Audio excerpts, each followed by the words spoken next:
Армысыздар, ардақты ағайын. Дәл қазір біз Будапешт төрінде түркі дүниесі әндерінің фестиваліндеміз.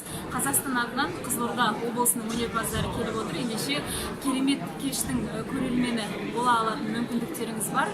Және сонымен қатар отандық өнерпаздардың ыстық ықыласы мен сәлемін де қабыл алыңыздар.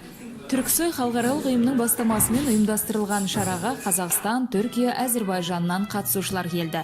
Қазақстан атынан сыр бойының өнерпаздары халық әндерін, күй мен әлем классикасын шебер орындап, мажар көрерменін тәнті етті. Өнер фестивалі 2 күнге созылды. Шара түркі әлемнің мәдени-рухани дүниесін жан-жақты насихаттап, бауырлас елдер ынтымақтастығының нығаюына үлес қосары сөзсіз.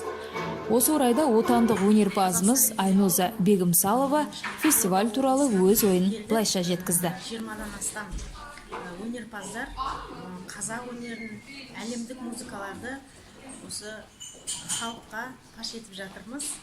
Халықтың қабылдау өте керемет, өте тамаша, жақсы, ыстық ықыласпен қабылдап жатыр. Айта кетейік, Қызылорда облыстық филармониясының камералық оркестрі Босния мен Герцеговинада халықаралық фестивальға қатысып, Сербия және Венгрия елдерінде гастрольдік сапарда болды. Дуна палата сарайына жиналған халықтың қарасы қалың. Мажарстан қазақтары да мұндай мәдени танымдық кештерден еш қалған емес. Елшіліктің шақыруымен ұлттық өнер мен тәтті үйге тағы да бір сусындап қайттық.